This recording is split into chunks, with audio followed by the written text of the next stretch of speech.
こでですね、一つどうしても聞かなくちゃいけないことがあります。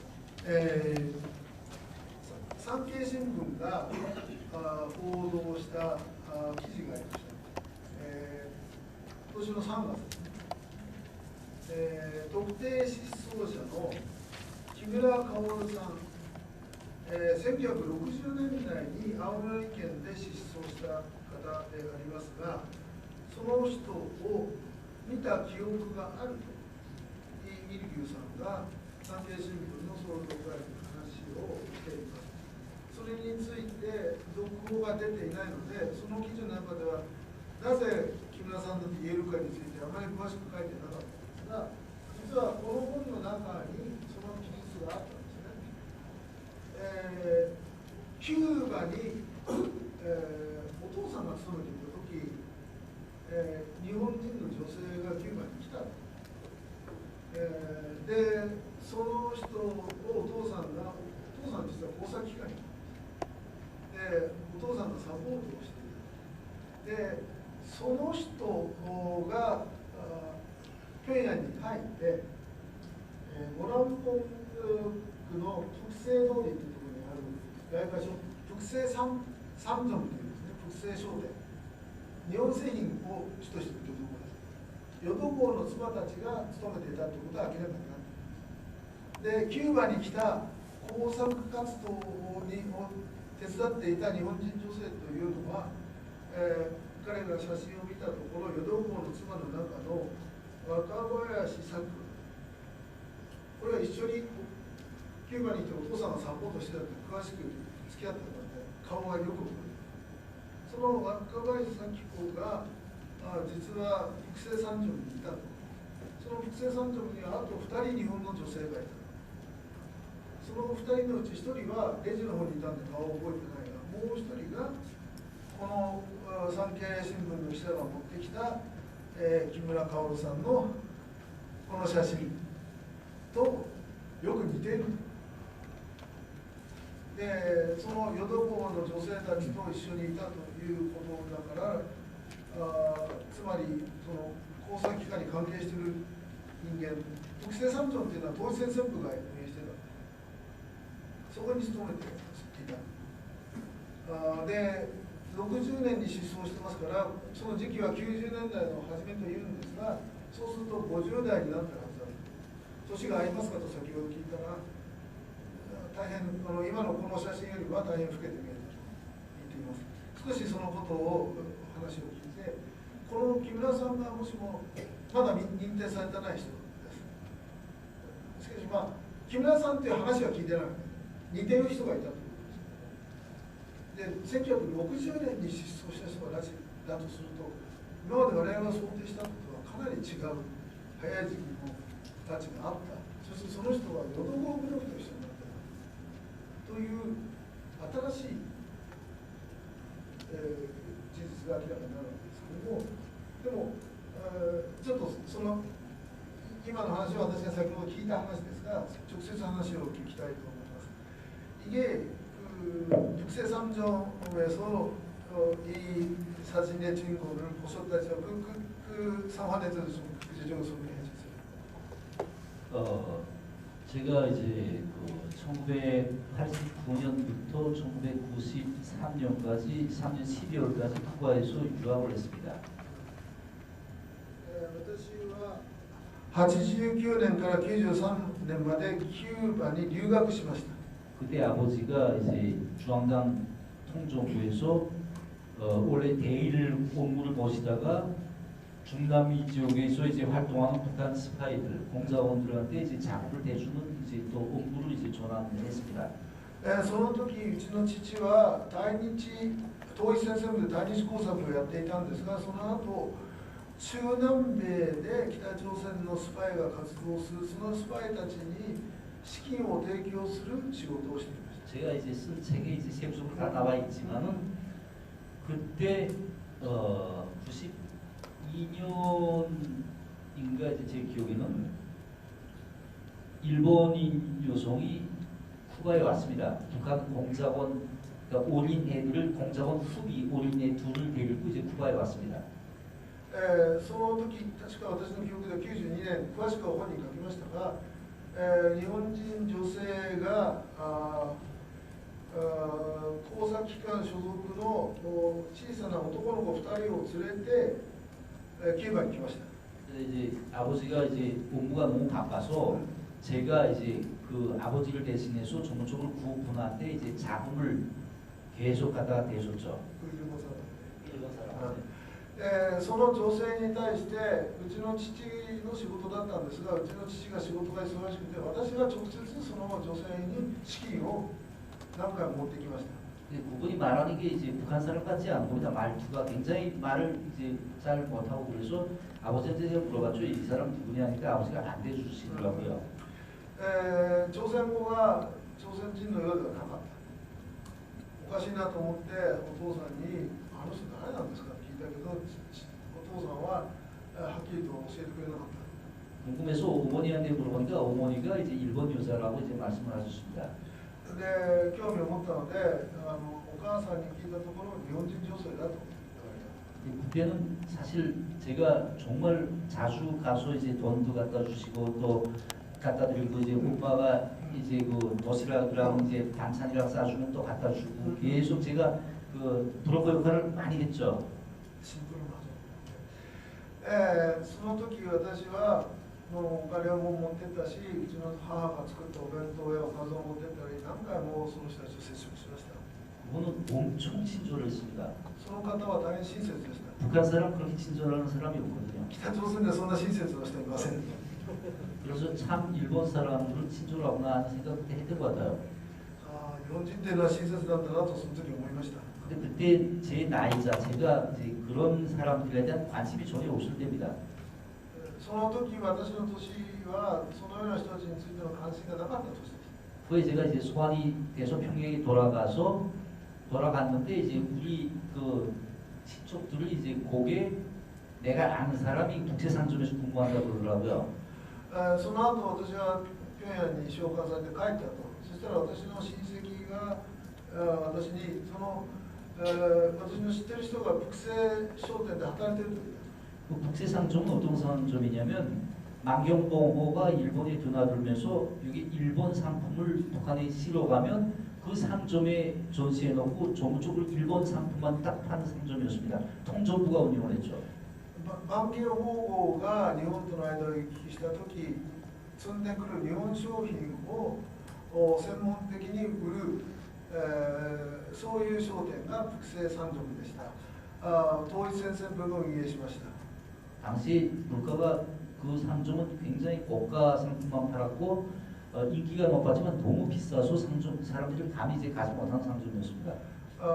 大変いい品物でみんな憧れてたんですけども値段があまりにも高くて普通の人は買えないそういう大価ショップでした。 그래서 제가 그 상점에 가서 이제 저와 친분이 있었던 그 일본 여자를 만나러 그 상점에 갔습니다.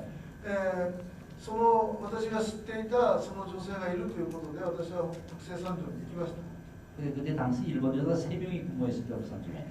その時、日本女性が3人北西三条に勤務してきました。 한 명은 제가 얼굴을 못 봤어요. 왜냐하면 이제 이게 캐시 돈 주고 받는 캐시 안에 들어가서 근무를 했는데 요만한 구멍으로 손만 보였거든요. 一人は私は顔を見ることができませんでした。計算台に勤務していて、計算台は窓口があって、手しか見てない。 상점이 엄청 작았습니다. 商店は大変小さかったです。 근데 이제 제가 아는 그분이 거기 있어서 제가 엄청 반갑게 그때 만났습니다. で、キューバで会ったその女性がそこにいたので、久しぶりだなと言って大変懐かしく会いました。 근데 그분이랑 같이 있던 분도 역시 일본 여자더라고요. その人と一緒にいた人も日本人でした。 근데 그분은 정말 성격이 너무 좋으셨습니다. その人も大変性格が良かったです。 너무 호황적이고 너무 잘 웃고 大変開放的でよく笑い、 그래서 금방 친숙해져서 말도 이제 자유롭게 이제 하는 사이가 됐거든요. すごく親しくなってすぐに言葉をやり取りするような関係になりました。 한 분은 너무 친절해서 기억에 꽉 남았고 다른 한 분은 너무 성격이 활달하고 좋아서 기억에 남았던 것 一 같습니다. 人は大変親切で記憶に残り、もう一人は大変明るくて、よく笑うということで記憶に残っています。 그 후에도 제가 그 상점을 몇 번 가게는 됐습니다. その商店に私はその後も何回か行きました。 그러다 그 상점이 없어졌어요. でそしてその商店はなくなりました。 일본 정부의 대북 단독 제재를 하면서 만경공호가 더 이상 일본이 입항하지 못하면서 그 상점이 자연적으로 없어졌습니다. 日本政府の独自制裁の結果、万華宝号が日本に行けなくなったので、それで商店がなくなりました。 근데 이제 아까 제가 말씀드렸지만 제가 그 사람들이 일본 여자라는 걸 알고 있었고 그 후에 외부송이 들어가서 라디오과에서 이제 그 일본이 피랍자 문제들을 계속 얘기하면서 아 그 친구들도 그분들도 피랍자들이었구나 제가 그렇게 생각을 했었어요. そこで日本人だということをその女性については分かっていたわけです。その後私が外務省に入ってラジオ課に入って拉致問題についてラジオを聞けと言って一生懸命聞いていた。だからこの人日本人も拉致被害者かもしれないなと私は思いました。 이제 그때까지만 해도 그렇게 제가 뭐 관심 있는 분야는 아니었습니다. その時私が特に関心を持っていることはありませんでした。그게 몇 년도예요? 만다토 북새선. 그게 94년, 95년, 96년 이렇게 아마 된 것 같습니다. 私がその女性たちと国政山頂に会ったのは94年、95年、96年。 그러다가 이제 제가 대한민국에 와서 이제 책을 쓸 결심을 했습니다. そして私が韓国に来て本を書く決心をしました。 그래서 책을 쓰는 과정에 그 일본 여자 생각이 나서 일본 여자를 썼거든요. その本を書く中で日本の女性について思い出して日本の女性について書きました。 그리고 이제 제 책을 산케이신문에서 이제 냈는데 산케이신문이랑 이제 인터뷰를 하는 과정에 신문사에서 저한테 사진들을 계속 가져왔는데 한동안은 몇 번을 가져왔는데 몇 번을 못 찾았습니다 제가. 本を書くときにこれ産経新聞出版から出したので日本人女性拉致被害者の写真などをどんどん産経新聞持ってきました。しかしその中で見つけることはできませんでした。 그러다가 이제 그분들이 아무래도 이 사람들은 필요하지 않을 것 같다라고 해서 그 여도 그 사건 사진을 가져왔는데 거기서 제가 알아본 겁니다. それで拉致被害者じゃなくて淀公の妻かもしれないということでその写真を持ってきたので私はこの人だと分かった。 그 후에 이제 또 다른 사진을 가져왔는데 거기서 이제 이분 사진을 봤습니다. そこで一人は淀公の女性だと分かった。そしてその後また別の写真を持ってきたのでこの木村さんの似てるということは分かった。 그다음에 이제 후에 제 기억에 혹시 잘못돼 왜곡됐을 수도 있으니까 다시 사진을 섞어가지고 이제 가져왔는데 그때도 제가 이분을 다시 한번 확인을 했습니다.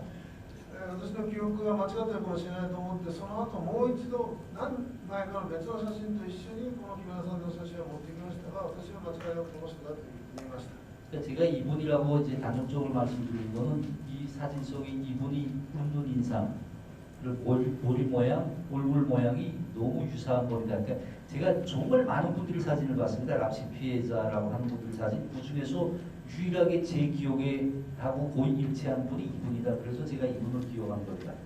私がなぜこの人が私が見た人と似ているかというと笑っている姿、顔、また髪の毛。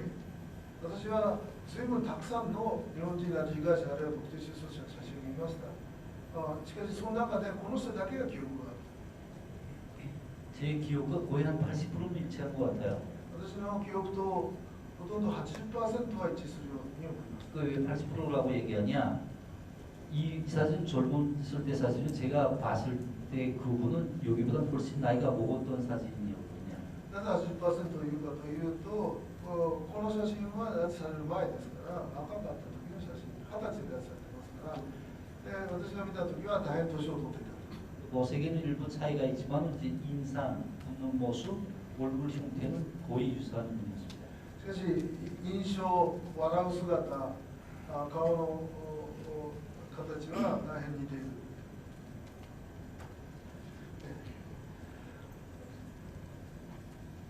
それではせっかくですがまず横田早紀江さんと哲也さんに最初に質問を聞きたいことがたくさんあられると思いますので、特に最近まで金正恩政権の中にいた人ですので、まず感想、それから質問を言っていただいて、それから一般の質問もちょっと受けたいと思います。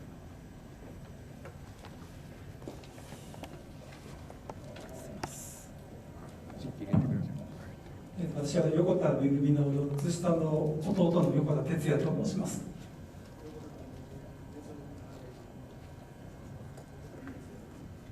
本日貴重なお話を聞くことができて本当に感謝申し上げます。ありがとうございます。李さんが書いたこちらの本は私も出版と同時に買い非常に興味深く拝見させていただきました。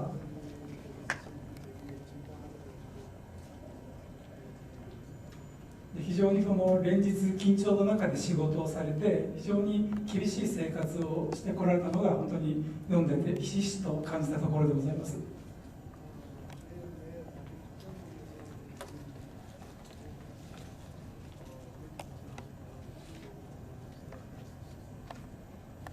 でこの本の中ではそして今日のお話にもございましたけれども、この北朝鮮外務省の中に日本化があって日朝関係で大きな動きがなければ普段行っている業務は日本で報道されている北朝鮮関連情報を取りまとめて外務大臣第一次官時間らに文書として配布しているとありました。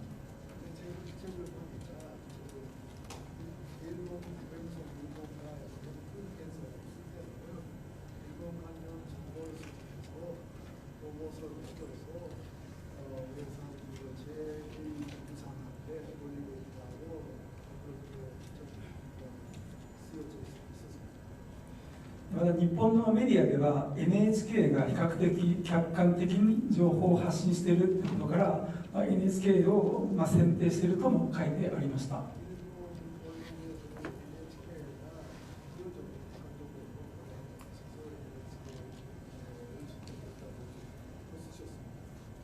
本日もこの集会に NHK さん来てますし、一番前の席では録画したものが明日ぐらいには多分スクール会のホームページに掲載されると思いますけれども、今日の集会内容は間違いなく北朝鮮国内にも反映されて金正恩も知るところだと思います。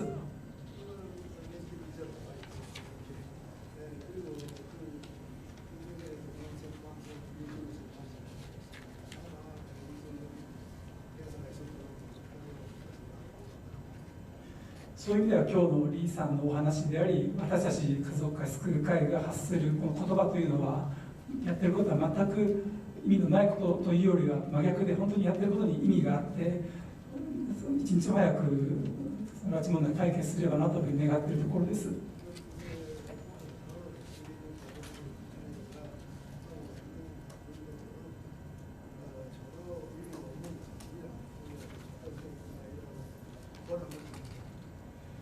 でまたこの本の中にも、そして今日のお話にもございましたけれども、日本担当の外交官たちは内心では日朝関係の改善を強く望んでいるとありました。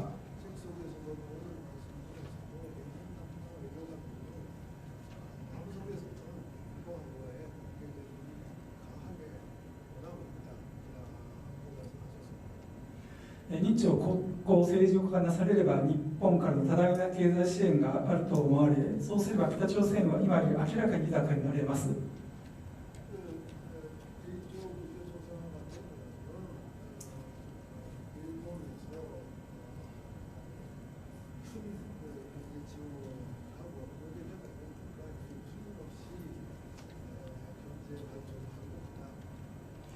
しかしながら拉致問題の解決が見られないことから国交正常化に向けての前向きな兆しは全くありません。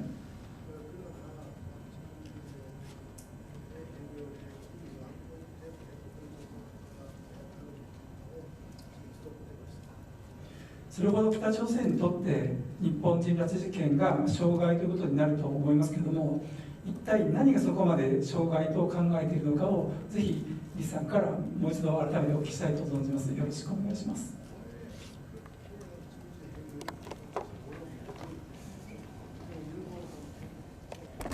제가 말하기 굉장히 예민하고 불편한 문제가拉致문제거든요. 私が話すのは大変、話しづらく、また敏感な問題が拉致問題です。 저희 잘못된 발언 한마디, 제가 아무 생각 없이 던지는 한마디에 피해자 가족분들 그리고 일본 국민 전체가 굉장히 큰 상처를 입을 수 있는 거기 때문에 제가 사실 굉장히 굉장히 예민합니다라고 지금 이제 얘기하는 건 私が何も考えないで放った言葉一言で、日本国民や被害者の家族が傷つくかもしれないと、そのようにも思っています。 근데 아직 굳이 질문을 하셨기 때문에 이제 대답을 드린다면 でもしかし質問をしていただいたので答えることにします。 북한 주민이 결정한 게 아무것도 없습니다. 北朝鮮では北の住民が決定することは何もありません。 엘리트도 결심할 수 없습니다. エリートも決定できません。 주요 정책 결정은 김씨 일가만 한 거고 主要な政策決定はキムファミリーだけがします。 김씨 일가가 결정함에 있어서 가장 그 기준, 정책 결정의 기준은 체제 안전 보장입니다. 金氏一家が政策を決定する時の基準は体制の安全です。 그게 경제적인 이유든 군사적인 이유든 정치적인 결정이든 체제 안전 보장에 유익하다라고 하면 긍정적으로 검토하는 게 북한 시스템, 그 정책 결정 시스템입니다. それが経済的理由であろうと軍事的理由であろうと政治的理由であろうと体制安全に助けになるかどうかが政策決定の基準です。 북한 정권에 있어서 일본은 정치 외교적으로나 군사적으로나 경제적으로나 굉장히 유리한 본인들이 이용해 먹을 수 있는 상대라고 생각을 하거든요. 체제는 정권은. 北朝鮮の政権にとって日本というのは経済的にも軍事的にも政治外交的にも大変利用できる存在だというふうに考えています。 근데 이제 이런 정치 외교, 경제, 군사적인 이득이 실질적으로 온다라고 하면 전향적으로 나오겠죠. 근데 이게 안 된다라고 하면 그 사람들은 어떤 인권이나 인도주의나 어떤 개별적인 사람들의 아픔이나 국민 정서 따위는 생각하지 않는 체제이기 때문에 쉽사리 풀리지 않는 문제라고 생각합니다. このような利益が来ると確信すれば彼らは動くでしょう。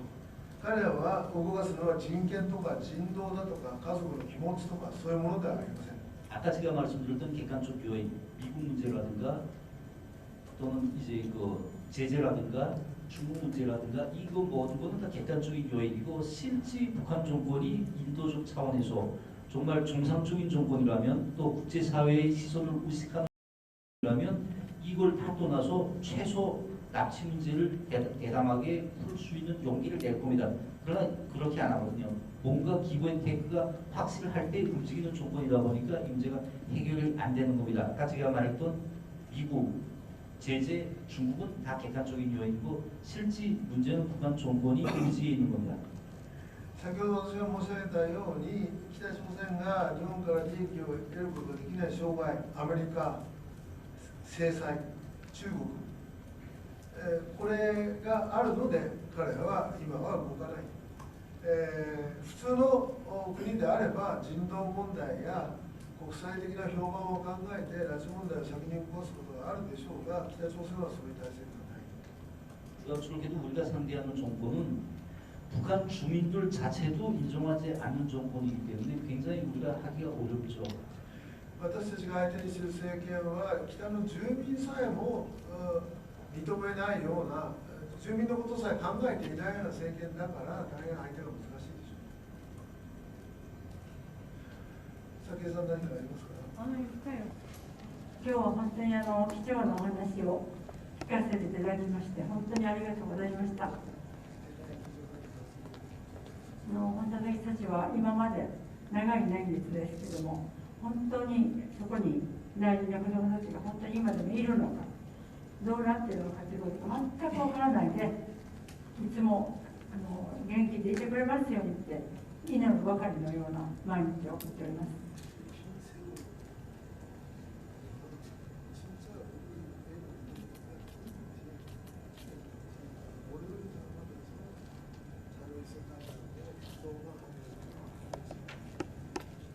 たくさんの被害者のご両親、ご家族はみんな同じ思いで何にも悪いことしてないのに学校の帰りにまたいろんな何でもない時にですねそういう人たちがカッと袋をかぶせて不利になせて連れて行ったということをたくさん聞いておりますけれどもそういうようなことを日本ではとてもそういう残酷なことは許せないっていうのを国民の方みんなが思っていてくださると思いますが、本当に悲しくても苦しくても本当に元気で戻ってきてくれさえすれば、私たちは本当にもうそれ以上の何を望むこともありませんので、どういうふうにすれば子どもたちを返していただけるのかということだけは何か良い工夫があるなら教えていただきたいと思います。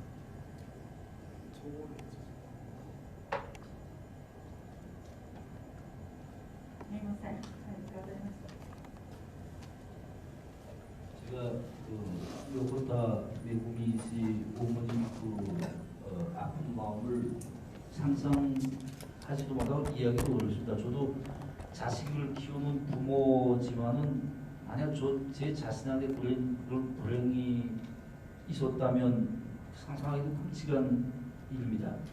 私は横田めぐみさんのお母様の苦しみ、悲しみを想像することさえできない。私にも子供がいて子供を育てていますが、自分にそういうことが起きたらどうだろうかと考える本当につらいです。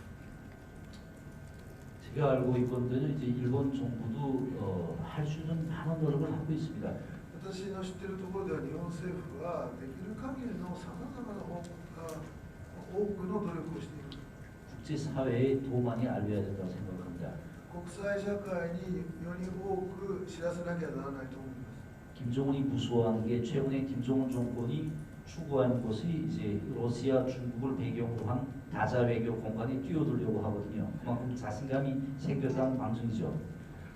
最近金正恩はロシアと中国を背景にして国際社会の他者外交の場に登場しようと考えています。そのだけ国際社会を気にしています。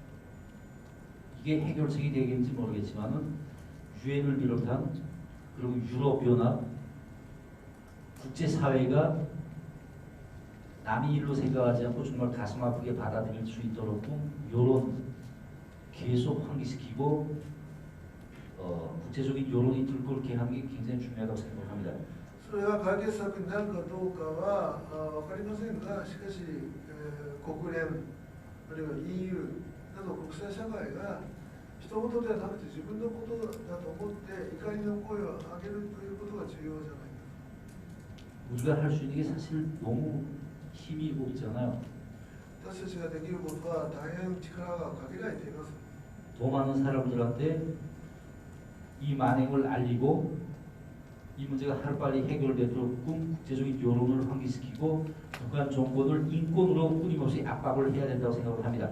정부적 차원에서는 저는 일본 정부가 국민이 이 정서를 충분히 받아들여서 이제 북한에 대해서 여러 가지 압박이나 또는 유화나 여러 가지 전략과 전술을 계속 끊임없이 이제 인내심을 가지고 해야 된다고 생각을 합니다. 제가 아무리 많은 말을 해도 연로하신 메구미 씨 어머니께 어떤 위로가 되는 말씀을 드리기 어렵다는 건 잘 압니다. 그럼에도 불구하고 우리가 할 수 있는 것 가장 최소는 국제사회가 더 많이 알고 북한 정권이 만행을 정말 자기 일처럼 받아들이게끔 우리가 더 많은 여론전을 해야 되지 않을까 이런 생각합니다. 죄송합니다. 제가 드릴 수 있는 말이 정말 너무 없는 게 저도 안타깝습니다. 国際社会に一人でも多くにこの蛮行を伝えなければならないというふうに思います。日本政府はさまざまな努力をしていますが、もっともっとそれをするようにとは思いますけれども、まずはそして私がめぐみさんのお母様に何を言っていいのか胸が詰まって言うことはできませんが、それでも今言えることは国際社会にもっともっと知らせて、他人事ではなくて自分のこととして思って暮らしている人たちを増やしていくということじゃないかと思います。 저도 이제 한국에 돌아가면 제가 출연하는 모든 강연들 그리고 제가 출연하는 모든 언론들에서 요거다 미국 이슈를 들여서 납치 피해자들에 대한 공급을 지속적으로 하겠습니다. 계속 한국 사회가 더 잘 알고 또 조이 매체를 보는 국제 언론들이 그래도 조금이라도 제 목소리를 국제사회 앞에 낼 수 있게끔 노력하겠다는 걸 약속드리겠습니다. 私は韓国に帰ってからこれから行うすべての講演でまた言論での活動で必ず横田めぐみさんをはじめとする幼児拉致問題について言及しようと思います。韓国の中でもこの問題を知り、関心を持ち怒りを持ってくださることを市長たちを増やすということをするということをここで約束いたします。 제가 매달 한국 조선일보에 이제 기고를 합니다. 매달 이제 칼럼 기고를 하는데 다음 달에는 제가 요코타 미국 이슈를 주제로 해서 칼럼 쓰겠다고 약속드리겠습니다. 私は朝鮮日報という韓国の大新聞で毎月1回コラムを書いていますが、来月は必ず横田めぐみさんのことを書くとここで約束します。それでは他にご質問どうぞ。じゃあその今手を挙げてください。はい、中尾と申します。伊吹先生、ありがとうございました。先ほど中南米諸国におけるスパイ活動ということで、日本であまり知られてない言葉がちょっとあったと思うんですけども、実際には伊吹先生がおられた、平壌外国語大学のスペイン語学科というのがどれくらいの学生規模で、かつ中南米諸国におけるスパイ活動というのは過去もしくは今あったもしくは今あるそのスパイ活動の事例としてどんなものがあるか差し支えなければ一つでも二つでも具体事例があれば教えてください。以上です。 제가 이제 앞서 말씀드렸지만 제가 이제 정보기관 쪽은 전문 분야가 아닙니다. 그러니까 아버지 때 그 전문이었거든요. 先ほど申し上げましたように、私は情報機関に勤めていたわけではありません。父はそうだったんですが、私は違います。 평양에서 스페인어 졸업생은 거의 평양 외고대학밖에 없습니다. 平壌でスペイン語を勉強している人は平壌外国大学のスペイン語学科しかありません。 1년에 평균 한 15명 정도가 졸업을 합니다. 1年に平均15人ぐらいが卒業します。 그중에 당연히 이제 공사원으로서 이제 활동하는 분들이 있죠. その中には当然工作員として活動する人たちもいます。 정확히 아는 부분이 아니라서 제가 구체적으로 이제 말씀드리기 좀 어려울 것 같습니다. 正確に知っている分野ではないので、これ以上申し上げることはできません。他にありますか？意見じゃなくて質問して北朝鮮はですね、食料問題で100万人、200万人が餓死しています。そうすると、そういう問題に対して、例えばベネズエラはですね、政権が変わります。質問してください。はい、そうかそうか。で、これをね、現体制を転覆するような、そういう動きっていうのはないんですか？はい。 제가 아는 범위에서는 없습니다. 私が知っている範囲ではありません。 제가 너무 외교 부문에만 있다 보니까 많은 걸 알 수 없잖아요. 그러니까 제가 아는 범위는 제가 복교한 바가 없습니다. 私が知っている範囲、私は外交分野にいましたけれども、そこではありません。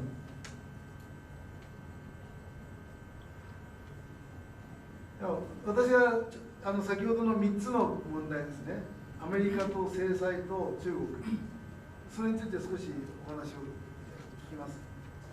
아베 정부가 그런 관점으로 트럼프와 함께 설득을 했고, 싱가포르 하노이에서 트럼프 대통령이 김정은과 함께 그런 이야기를 했어요. 그러니까 트럼프가 오케이 하면은 미국 그리고 제재가 다 해결돼요. 핵 문제인데 트럼프는 완전한 비핵화를 일차적으로 한꺼번에 요구하지 않고 미국에 도달하는 대륙간 탄도미사일 100기를 한화에서 요구했어요, 트럼프가. 그러니까 그런 거라면은 그 타협의 여지가 있다. 우리 다카이치 총리도 트럼프 대통령 보고 자기가 김정은 만나고 싶다, 그걸 도와달라 이라고 계속 하고 있는데, 그거는 미국의 관심사는 핵 문제, 특히 미국 본토까지 도달하는 핵미사일을 계속 가지고 있고, 또 그걸 이란 같은 테러리스트에 함해하는 거는 군사력을 쓰더라도 해야 된다 이런 것이 미국 입장이고, 그 안에 일본이 납치 문제를 넣고 해결할 수 있지 않겠는가이라는 것이 아베 정부의 전략이었고 다카이치 정부의 전략이니까 우리도 그걸 지지하고 있고, 우리 가족회 구제에도 만약에 지금 살아있는 모든 피해자가 오면은 일본 독자제재 해제 반대하지 않는다. 인도적 지원도 반대하지 않는다. 그리고 국교 천사가 협상 시작하는 것도 반대하지 않는다. 우리가 반대 세력이거든요. 근데 새로운 운동파들도 모든 문제가 해결되지 않아도 일단 뭐 살아있는 사람은 다 보내면은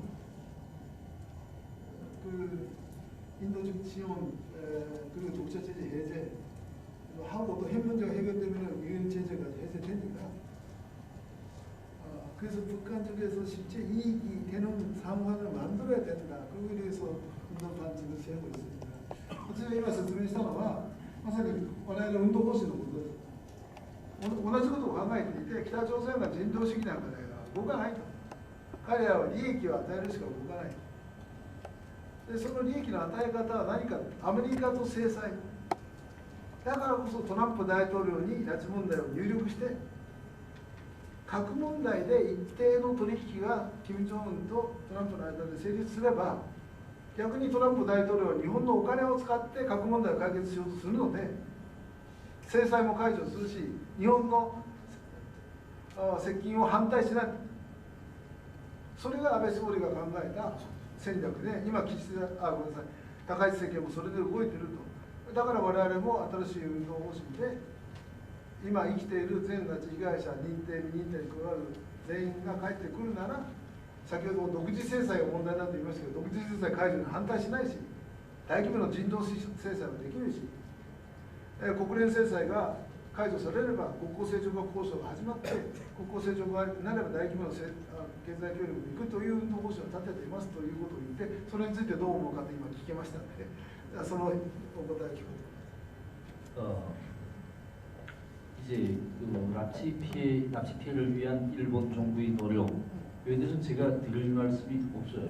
왜냐하면 일본 정부가 국민 정서라든가 대외관계, 동맹관계, 객관적인 상황 모든 걸 다 고려해서 현명하게 판단할 문제지, 제가 감히 여기서 이렇게 해야 됩니다, 저렇게 해야 됩니다 하는 것 자체가 주제에 넘다고 생각을 합니다. 다만 제가 여기서 말씀드릴 거는, 북한 입장에서 봤을 때는 아까도 말씀드렸지만 김씨 체제에 확실한 이득이 된다라고 생각했을 때 큰 행보를 보일 수 있다. 결국은 북한은 계산을 할 겁니다. 북한은 일본을 큰 이득으로도 될 수 있는 나라, 동시에 굉장히 큰 위협으로도 될 수 있는 나라로 간주하고 있지 않습니까? 그러니까 이 큰 위협이 아니라 큰 이득이 될 수 있는 나라라고 확실하게 간주하고 계산이 맞아떨어졌을 때 움직일 수 있다. 그러니까 북한은 움직일, 너무 무책임한 말씀인지 모르겠지만 우지는 있습니다. 그러니까 이게 이제 일본 정부의 노력이 중요하겠죠. 그 부분은 제가 드릴 수 있는 영역이 아니라고 생각됩니다. 私があえて、日本政府がどうすればいいかということを申し上げる立場ではありません。日本政府は国民の感情、そして国際環境、さまざまなのを考えて今も努力をされていると思います。ただ私が言えるのは、北朝鮮はいつ動くのかと。北朝鮮の決定者は禁止以下だと言いましたけども、彼らは禁止以下体制にとって利益になると思った時だけ動く。いうことで、彼らは計算をします。日本という存在は彼らにとって潜在的に利益になる存在です。一方、脅威になる存在である。彼らが利益になると思わせることが無責任な言い方かもしれませんが、もう解決の道だと私は思います。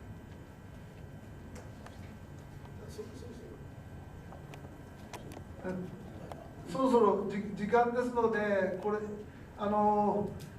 大変難しい問題で心を込めてお話をしてくださったリー先生にもう一度拍手をしてもらいたいと思います。